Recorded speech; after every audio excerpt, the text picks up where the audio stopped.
consecuencias de nosotros estar expuestos a estos tipos de contaminantes? Principalmente ellos son disruptores endocrinos, Ujú. entonces tienen afectaciones principalmente en hormonas, tiroides, en este tipo de contaminantes. Y es que una cosa es lo que nosotros escribimos en la tesis o en el anteproyecto y otra cosa es lo que puedes desarrollar aquí. Sí. Ese punto está fuerte. ¿Cómo están todos? Hola, ¿qué tal? Bueno, Yankee, bienvenidos a mi canal. Soy Claudia Gutiérrez y hoy tengo a un colega del doctorado aquí acompañándome.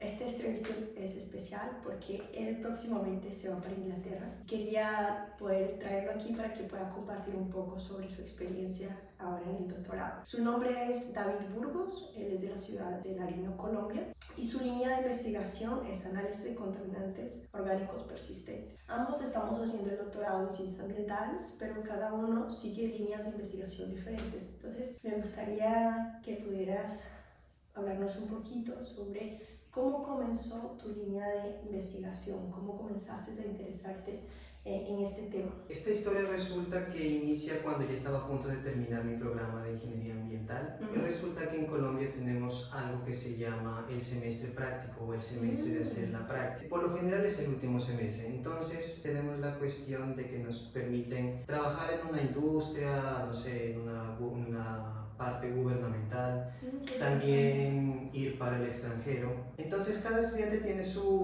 foco y su línea de investigación. A mí siempre me ha gustado, me ha llamado la atención la parte investigativa.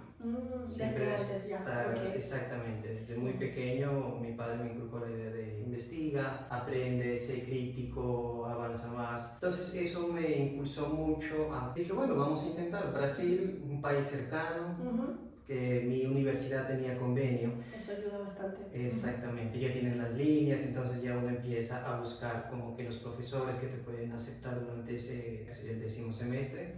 Resulta que en el primer momento estaba la Universidad Estadual de Campinas, que nosotros la conocemos como Unicamp o Unicampi, sí, aquí en, que es una de las mejores también, ¿no? Una de las mejores de aquí del estado y de Brasil también a nivel general. Entonces envié un email para una profesora que se llama Melissa Gurgel, profesora también doctorada de la Unicampi, y ella trabaja en el área de ingeniería química aplicada a las líneas ambientales, principalmente en el tratamiento de contaminantes. Bueno, vine para acá en el 2020, pasó lo de la pandemia, que nos afectó prácticamente a todos, y todo cambió. Todo se dio un vuelco, se puede decir, muy diferente, y resulta que terminé aquí en Sorocaba. Y aquí una de mis amistades me dijo que se abría la posibilidad de iniciar la maestría en ciencias ambientales aquí en la UNESP, que se iba a hacer el análisis de currículum, que uno debe organizar su currículum, presentarlo, y bueno. En aquel momento, antes de pandemia, pasaba que tenías que hacer prueba escrita para poder ser admitido aquí. Por cuestiones de la pandemia, eso se modificó simplemente a análisis curricular.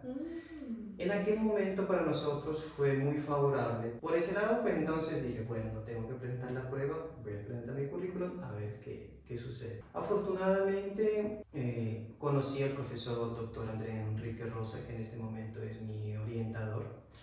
Solo para ser orientador, en portugués significa asesor, porque al menos en mi país se dice asesor, no sé si en Colombia también dicen asesor de tesis. Asesor de tesis, exactamente. Solo para poder colocar ese contexto. Orientador, supervisor, bueno. Entonces, él estaba haciendo justamente su postdoctorado en Inglaterra y me dijo, y él estaba desarrollando su postdoctorado justamente en esta línea. Contaminantes orgánicos persistentes. Contaminantes orgánicos persistentes, análisis principalmente. Entonces, ya cuando él le envío el email, me dice, no hay problema, te puedes presentar, yo te superviso, solamente que yo voy a llegar a Brasil en el 2022. Eso fue en el 2021. Entonces, dijo, pero no hay problema, tú el 2021 la utilizas para hacer tus materias, toda la cuestión que era online. La cuestión de créditos que tiene que cumplirse. Exactamente. Entonces, para mí fue perfecto porque estuve ya en Colombia, hice mis clases online y en el 2022 viajé para acá. Algo interesante en aquel momento era que yo iba a iniciar a trabajar con el tratamiento de contaminantes orgánicos, en especial los famosísimos PFAS, sustancias polifluorocarbonadas. Cuando llegué aquí hice mi propuesta y sucede, y eso es algo que tal vez muchas de las personas que vamos a avanzar en la ciencia vamos a encontrar, y es que una cosa es lo que nosotros escribimos en la tesis o en el anteproyecto, y otra cosa es lo que puedes desarrollar aquí. Sí. Entonces, como es una línea nueva, no tienes conocimiento, te vas a encontrar ciertos problemas. ¿Qué pasó en mi caso? Pude desarrollar el material para el tratamiento, pero no podía analizar la sustancia, porque era todo un proceso de extracción, validación, o sea, es un proceso un poco más técnico, no que no voy a entrar en detalle, pero es algo muy complejo. Entiendo. Y por ese equipo entonces yo llegué en un momento en el cual mi investigación se trabó, se paró totalmente. En ese momento mi profesor me dijo: David, puedes intentar trabajar, cambia un poco la línea, no te vas a enfocar en el tratamiento sino en el análisis. Entiendo. En el análisis de este tipo de sustancias. Sin embargo, los PFAS, que fue mi principal idea en aquel momento, continuaba también limitada, porque necesitábamos para eso un equipo que se llama cromatografía líquida, acoplada a espectrometría de masa. ¿Y aquí en la UNESCO no? En aquel momento no tenía. ¿Ahora hay? Ahora hay. Afortunadamente ahora tenemos un equipo maravilloso de la marca Waters, que viene cromatografía líquida y también cromatografía gaseosa. Bueno, retomando entonces otra vez esa cuestión, el profesor André empezó con lo que son los PBDs, que son los ésteres de difenil polibromados, o PBDs. También es un término Sí, justamente son como los nombres de nuevos contaminantes que son poco conocidos, y a veces por ese nombre complejo es mucho más difícil de poder también recordarlos o tenerlos como presentes, pero en realidad en la industria y hasta en nuestro día a día, yo otra vez estaba escuchando una charla que es de tu línea de investigación, donde podemos tener hasta en casa, ¿no? Exactamente. Un poco más adelante voy a contar sobre eso de los PBDs en casa también. Perfecto. Entonces, vamos a continuar. ¿Para ti hubo alguna experiencia clave, algo que marcó tu decisión con continuar el doctorado después de la maestría? Porque, perdona para decir un poco, porque para mí cuando terminé la maestría, yo vine con una beca del presidente de la República de Perú y yo estaba condicionada a hacer servicio al gobierno del país. Pero si yo hacía continuamente el doctorado, ese servicio del gobierno del país lo podía hacer después del doctorado. Solo que cuando terminé la maestría, yo no me sentía totalmente segura de poder continuar con un doctorado, porque yo tenía otras preguntas y otras cosas que me hacían pensar de que tal vez sea mejor primero parar y hacer el servicio al gobierno para poder salir de esa deuda o ese compromiso que para mí estaba pendiente, porque de aquí a 4 años muchas cosas podrían cambiar y tener que volver sí o sí a Perú para poder hacer ese servicio iba a ser tal vez más difícil. Entonces, en mi caso, por ejemplo, esa situación fue algo que marcó para que yo pueda decidir continuar o no continuar con el doctorado en ese momento. ¿Cómo fue en tu caso? En mi caso fue diferente. ¿Por qué? Cuando hice la maestría tenía beca CAPES, beca CAPES, ¿no? Entiendo. Entonces, beca CAPES no te solicita que tú te quedes o nada. Tú terminas tú te vienes aquí, estudias y te puedes marchar o puedes continuar, en fin. En mi caso fue más que todo la cuestión de continuar aprendiendo. Como ya la maestría fue ese primer paso, algo muy pequeño de lo que estaba iniciando de mi línea de investigación, entonces ya el doctorado ya fue expandir un poco más esa línea. Entonces me llamó mucho la atención. Como te mencionaba, me encanta mucho la ciencia, entonces todo lo que sea con ciencia siempre... Entonces tú dijiste, no, aquí me entrego. Sí, aquí vamos otra vez al doctorado. Soy pez en el agua. Ya. Sí, entonces como en mi maestría, como te comentaba, era PBD, ¿no? El análisis. Entonces mi foco principal en ese momento fue solamente el análisis de esas sustancias en residuos electroelectrónicos. Esos residuos de esos televisores viejos que tienen aquellos de cajón, todo eso, en fin. Se investigaron en más de 180 muestras, resaltando principalmente que el mayor equipo electrónico que contiene estas sustancias son esos televisores viejos, esos de cajón que nosotros mencionábamos antes. Esos son los que más tienen, porque esos son muy viejos. Entonces, significa que hace años atrás, 1900 y tantos, donde la gente tenía una de esas en casa, pudo haberse contaminado con esta sustancia, ¿sí? Estaba expuesto. Porque también hay estudios en los cuales se menciona de que estos contaminantes, con el pasar del tiempo, el plástico se degrada, ¿no? Resulta que cuando se libera el plástico, también se liberan ese tipo de sustancias al ambiente. Entonces nosotros vamos a estar por contacto de inhalación, por ingestión también, puede ser porque cae en algún alimento y tú lo llevas a tu boca, o también por contacto, cuando tú tocas algo, también hay estudios en los cuales se menciona de que esas sustancias tienen la capacidad de migrar hacia tu mano. ¿Cuáles serían las consecuencias de nosotros estar expuestos a estos tipos de contaminantes? Principalmente ellos son disruptores endocrinos, entonces tienen afectaciones principalmente en hormonas, tiroides, pero también hay otros estudios en los cuales relacionan este tipo de contaminantes, por ejemplo en el aparato reproductor, ovarios, testículos también, donde se ha encontrado. Es lo interesante de la ciencia, esa ya es como otra línea de investigación. Más difícil para nosotros como ingenieros también hacer esa parte. Eso Entonces hay como que ciertos límites hasta de dónde inicia y hasta dónde va la investigación. La ciencia. Bien. En pocas palabras, ¿cómo podrías definir actualmente tu investigación? Actualmente mi investigación aún se define por el análisis, ¿cierto? Pero expandí la cantidad de residuos en los cuales analizo y también la cantidad de contaminantes que estoy analizando ahora. Por ejemplo, entonces en mi maestría fue PVDs en residuos electroelectrónicos, ¿cierto? Esa fue mi pequeña parte de la investigación. Ahora para el doctorado lo que yo hice fue incluir los PVDs, incluir hexabromociclododecano, incluir los organofosfoclorados, que son, estos ya son contaminantes emergentes, que es otra línea, y también tetrabromobisphenol A, perdón. Mira, hasta para mí es difícil esos nombres. Sí, entonces son y los PBDs. Entonces analizo 4 tipos de compuestos. Sin embargo, estos cuatro grupos son los que se plantean principalmente. Ahora que vaya a Inglaterra, por ejemplo, mi supervisor allá, mi orientador, él me puede decir: David, investiga otro tipo de compuestos. Puede ser que analice PFAS, puede ser que analice PAHs.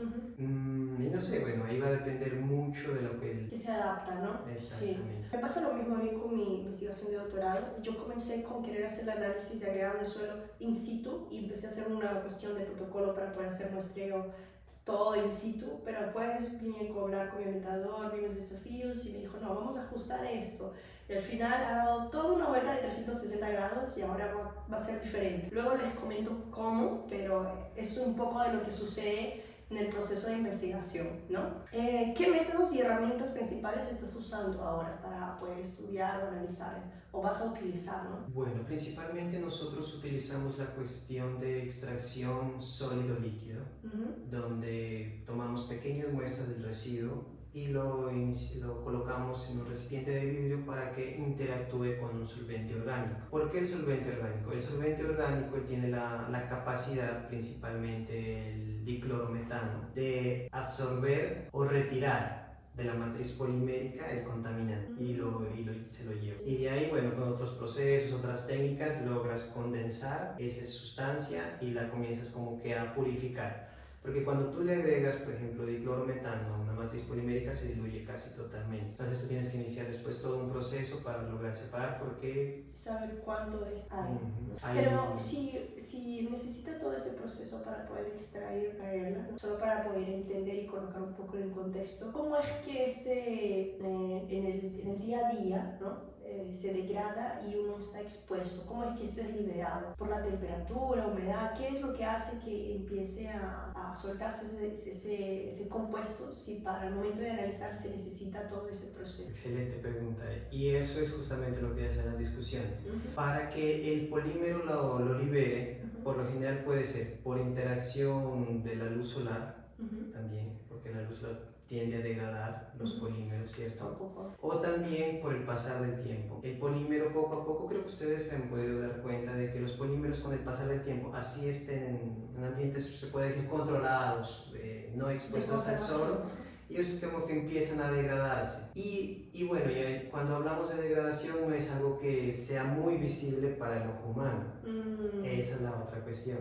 La degradación sucede hablemos en cuestiones moleculares, microscópicas. Entonces para nosotros podemos ver de que el equipo, lo que está bien, pero en realidad él se está degradando, porque es parte de su estructura, no podemos generar algo súper estable. Entiendo. Estos contaminantes, lo que sucede con ellos es que ellos no generan enlaces químicos con el polímero. Ellos simplemente se agregan, quedan ahí, o sea, sueltos. Entiendo. Si hay algo que haga, que pase, que ellos se suelten, se liberan, entiendo. Se liberan al ambiente. Y ahí, como nuestro ambiente, el aire está constantemente con diferentes partículas, que como les mencionaba, no se pueden ver, no se pueden ver este tipo de partículas. Entonces, estos contaminantes, que es otro término que se utiliza, que es como esa capacidad de poderte agregar o de adherir por diferentes cuestiones de moleculares y todo peso eso. Peso atómico, afinidad, etc. Afinidad. Entonces llegan y se adhieren a esa molécula que está en el ambiente. Y el ambiente transporta para otro lugar. Súper interesante, súper interesante. Sobre un poquito para poder entender, ¿no? Todo me parece así nuevo también. Como no es una línea que trabajo, pero sin embargo está dentro de la línea de ciencias ambientales. Entonces, eso es lo importante porque nos muestra, ¿no? Tu investigación nos muestra de que dentro del área de ingeniería ambiental, de las ciencias ambientales, podemos trabajar sin, así, muchas cosas que todavía ni siquiera tenemos ideas, que va más allá de tal vez trabajar solo con residuos sólidos o trabajar solamente con tratamiento de agua y tal, ¿no? Hay muchas cosas que se pueden explorar. Cuéntame un poco sobre cómo han sido tus retos o qué retos o desafíos se han presentado en este momento. Creo que los mayores retos están asociados con los procesos de validación. Procesos de validación. ¿Cómo? Los procesos de validación son todo esto que te explicaba, de que cuánto debes de tomar de la muestra, qué tipo de solvente tú puedes utilizar, de disolvente, para que puedas extraer de esa matriz polimérica ese tipo de contaminantes, cómo purificar. Y después, por ejemplo, en qué equipo tienes que inyectar. Tienes que tener todo ese concepto y es hablándolo en resumido, eso parece súper fácil, ¿no? Pero ya cuando tú ya lo pones en práctica es todo un proceso súper complejo. ¿Sería como un protocolo? Exactamente, es un protocolo que se debe cumplir al pie de la letra y tienes que mostrar que lo que tú estás haciendo está bien hecho, porque eso es lo bonito de la ciencia, justamente lo que tú haces aquí tiene que replicarse en China, puede replicarse en Colombia, en Perú, donde quieras, en Rusia, etc. Tiene que ser todo lo mismo. El método científico. El método científico. Entonces tú tienes que, el primer desafío es ese, justamente para los nuevos estudiantes que a veces llegan aquí, que a veces tengo que asesorarlos y todo eso, tengo que explicarles eso. Bueno, una cosa es lo que se describe en su proyecto y otra cosa es los desafíos que van a encontrar aquí y les explico, los asesoro en todo. Pero ese creo que es el mayor de los inconvenientes, porque cuando se inicia el proceso, a veces no da y tú dices, no, es que si cambio esto o si cambio esto de aquí, tal vez sí, y así. Entonces, hasta el momento de encontrar como que la receta correcta para poder siempre obtener la misma sopa, con el mismo sabor, con la misma cantidad de sal, todo, ¿no? Muchas personas, muchos investigadores dicen que justamente la ciencia es algo así, como cocinar. Tienes que seguir una receta específica para poder llegar a tu plato típico, que en este caso serían nuestros resultados. O crear un nuevo plato también, ¿no? También, exactamente, eso es parte de la ciencia. Ahí, por ejemplo, cuando tienes un contaminante nuevo que se encontró, que eso ya serían los contaminantes emergentes, ¿no? Y ya son los más nuevos. Mencionando contaminantes de 20, 10 años atrás, más o menos. Son los emergentes, entonces tú ya empiezas, bueno, se ha encontrado o vamos a investigar si hay en suelo. Tienes que empezar a desarrollar tu método para identificar, para analizar y toda esa etapa, ¿no? Sí, creo que esa ha sido una de las cuestiones más complejas que pueden ser el análisis. Muy bien. Ahora cuéntame, ¿qué vas a realizar en Inglaterra, por favor? ¿Por qué te vas?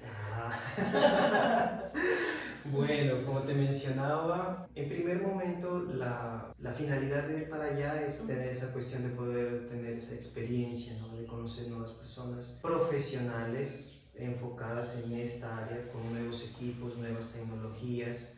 Entonces ellos allá, por ejemplo, tienen un equipo que es un cromatógrafo líquido con tiempo de vuelo y análisis de espectrometría de masas, que es un LC-MS-TOF. Si no estoy mal, creo que esas son las TOF, Time of Flight. Ese es un equipo súper robusto en el análisis de contaminantes. Es mejor del que tenemos aquí. Entiendo. O sea, sí, exactamente, es súper en comparación con el que tenemos acá. Porque pues la universidad ya tiene una mayor inversión, entonces pueden comprar esos. Es una cantidad considerable que muchas veces solo años de experiencia o diferentes tipos de asociaciones de investigación con privada o con la parte del gobierno se pueden obtener, ¿no? Entonces, que también termina siendo una barrera y una limitación para muchas investigaciones cuando no se tiene accesibilidad a este tipo de equipos. En especial, por ejemplo, en nuestros países, Colombia, Perú también. Sudamérica, por ejemplo, tenemos esa falencia de no tener la capacidad, la solvencia económica para poder adquirir ese tipo de equipos, por ejemplo. Bueno, entonces retomando esa cuestión, voy a utilizar un nuevo equipo, diferente al que tenemos aquí, voy a entenderlo un poco más a profundidad, me brindará mayores experiencias y otra de las cuestiones también relevantes es que justamente las sustancias químicas que voy a utilizar en el laboratorio de ella ya las tienen, que recalca otra vez la cuestión de la parte económica. Aquí en nuestro laboratorio, a pesar de que es un laboratorio muy bueno, a veces algunos estándares, nosotros le llamamos estándares internos, aquí no los podemos tener porque son muy caros y allá los tienen. Entonces, esa es otra cuestión. En la parte ahí que es más preocupante es el valor que el valor para poder obtener. Para poder obtenerlos. Esa es una de las cuestiones. Y por último, la cuestión es que también en estos laboratorios no solamente se investiga el análisis, también, por ejemplo, hay veces en los cuales ellos trabajan con el tratamiento o están desarrollando... Que es algo que tú querías hacer inicialmente en la maestría. Exactamente. Eso es lo bonito de los laboratorios. Inician a veces con una línea, pero después van tomando otros caminos para ir perfeccionando y todo eso. Entonces, esa es también otra de las finalidades. Aparte porque dentro de una investigación empieza a abrirse otras preguntas, ¿no? Y creo que por eso el tema del grupo de investigación, porque uno va trabajando un tema, el otro va trabajando otro tema y a uno se va dando cuenta de que también se puede hacer más cosas, se puede intentar por lo menos y ahí se va viendo el tema de los ajustes, ¿no? ¿Y qué crees así que el viaje de ir para allá va a terminar impactando en ti, tanto en la parte profesional como en la parte personal? Para ti, por ejemplo, ¿era un sueño ir para allá? ¿Crees que eso te va a dar una cuestión cultural? No sé, ¿cómo tú lo ves, este viaje para allá? ¿Por cuánto tiempo te vas? Por 6 meses. 6 meses. Sí, por 6 meses. He solicitado por 6 meses y bueno, creo que la cuestión sería cultural, conocer otra cultura. Otra cultura, ¿no? Otra cultura, no sé cómo ir a hacer, es un desafío porque... Es en inglés, ¿no? Es en inglés también, entonces va a haber toda esa cuestión de aprender un nuevo idioma o perfeccionar un nuevo idioma, ¿no? Creo que lo que tú me entenderías muy bien como cuando llegamos nosotros aquí primero, el proceso de adaptación. Que no entendíamos nada y afortunadamente creo que algo bonito de la vida académica es que las personas que están en las universidades son muy comprensivos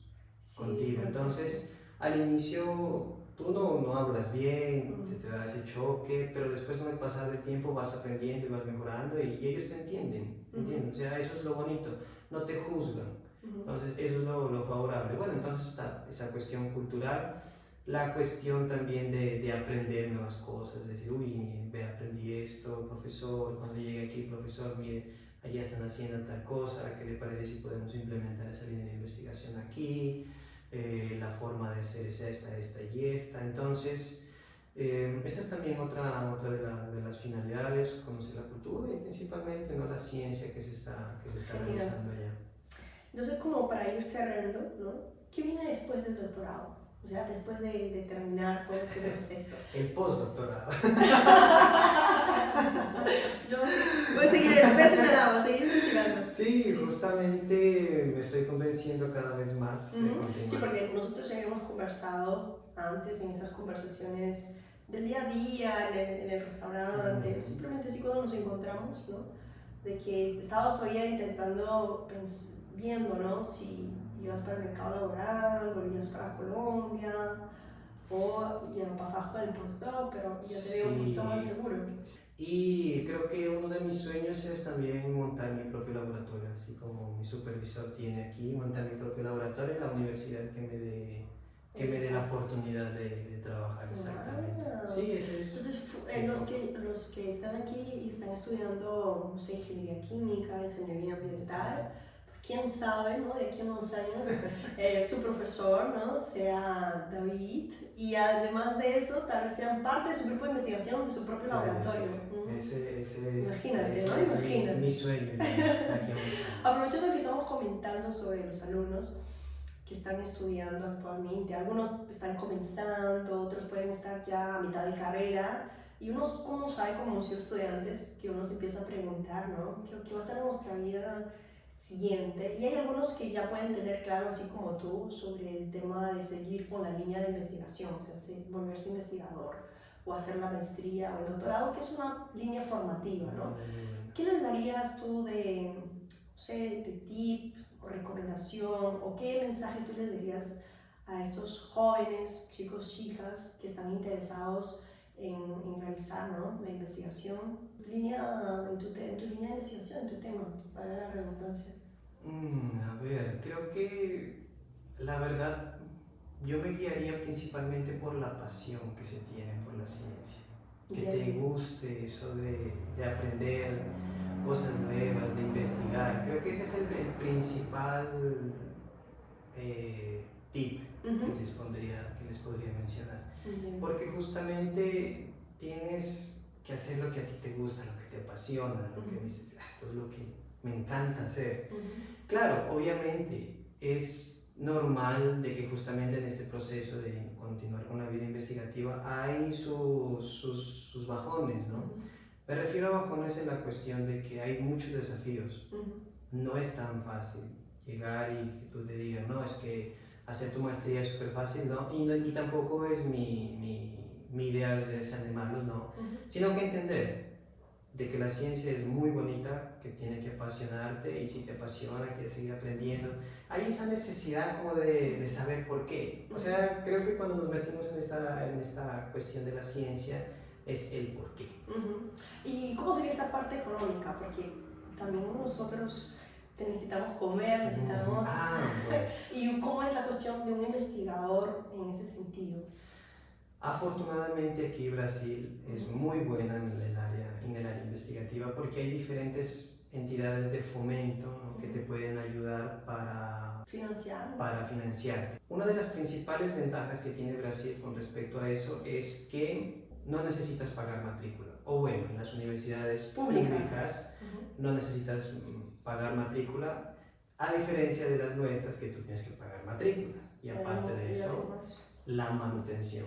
Entonces, principalmente la matrícula. Por el otro lado, y es que aquí los programas de posgrados tienen CAPES, CNPq, FAPESPI y con FAPESPI, que es la Fundación de Amparo y Pesquisa para el Estado de Sao Paulo. Creo que en Colombia sí, en Colombia está Colfuturo también, si de pronto tiene su audiencia de dar unas buenas posibilidades. También sucede como lo que tú mencionaste, de que ellos te obligan a regresar para el país. Entonces ahí no sé muy bien, no he tenido la ventaja o el privilegio de trabajar con ellos, pero sé que en sus normativas mencionan eso. O sea, eso es interesante, porque al final pueden haber diferentes tipos de becas o formas de financiamiento para el tema de las investigaciones, pero cada forma tiene su condición, requisitos también, ¿no? O sea, como por ejemplo, tú estás con FAPESPI, pero también necesitas presentar informes, necesitas publicar, aunque no tengas esa cuestión de compromiso con el gobierno brasileño, tú también tienes que mostrar, retribuir. Entonces, de alguna otra forma sí la hay, ¿no? Entonces tampoco son como que gratis.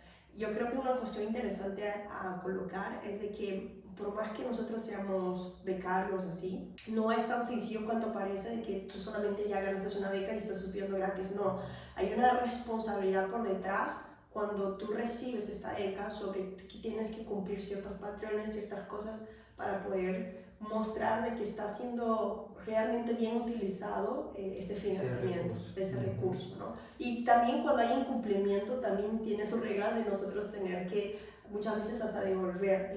Hay esas cosas también, no es simplemente el hecho de ganar una beca, pero es interesante de que hay muchas puertas, hay muchas ventanas que nosotros podemos tocar, abrir, que nos pueden abrir esa puerta para poder hacer la maestría, hacer el doctorado, hacer investigación.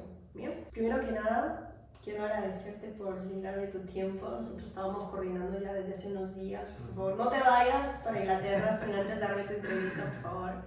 Y yo quería traer esto para el canal porque creo que es interesante también mostrar dentro de la línea de investigación de las ciencias ambientales las otras formas que hay, ¿no? Y como mi canal lo hago en español y aquí tengo varios colegas también brasileños y tal, pero me pareció importante empezar con el español, con aquí mi colega colombiano que está a punto de irse y dije, no, no te vas, ¿no? Entonces, gracias por brindarme tu tiempo. Estamos justamente en su laboratorio, ¿no? ¿Cómo se llama este laboratorio? No recuerdo, no. El laboratorio de química. No, este es geoprocesamiento y análisis de contaminantes. Dijiste que no recordabas, pero recordaste. Creo que alcancé a ver el nombre de la regla. Ok, listo. Sí. Entonces, muchas gracias. Gracias a ti. Y bueno, cuando estés en Inglaterra, manda mensajito, manda fotos, manda novedades. No, yo sé que vas a extrañar Brasil, eso sí te aseguro. Pero hay una cosa de Sorocaba que siento que cautiva a la gente. Entonces, bueno, desearte nada más las mejores energías, las mejores vibras, de que puedas cumplir tus objetivos, que se cumplan tus expectativas allá y que, bueno, lo puedas aprovechar al máximo. Muchas gracias. Yo también quiero agradecerte por la pequeña entrevista. No, y la verdad fue un gusto haber trabajado, haberte conocido y haber dado a conocer un poco de lo que trabajo, de lo que estoy haciendo, de las líneas de investigación y no sé, incentivar también un poco a las nuevas generaciones, a los nuevos estudiantes, ¿no? Que de alguna forma u otra van a retribuir también en la sociedad, porque ese es el foco que ahora estamos empezando a implementar, ¿no? Sí. ¿Qué retribución contiene lo que estoy haciendo para la sociedad? Y eso es una cosa muy interesante y una responsabilidad de todos también. Entonces, muchas gracias a todos por ver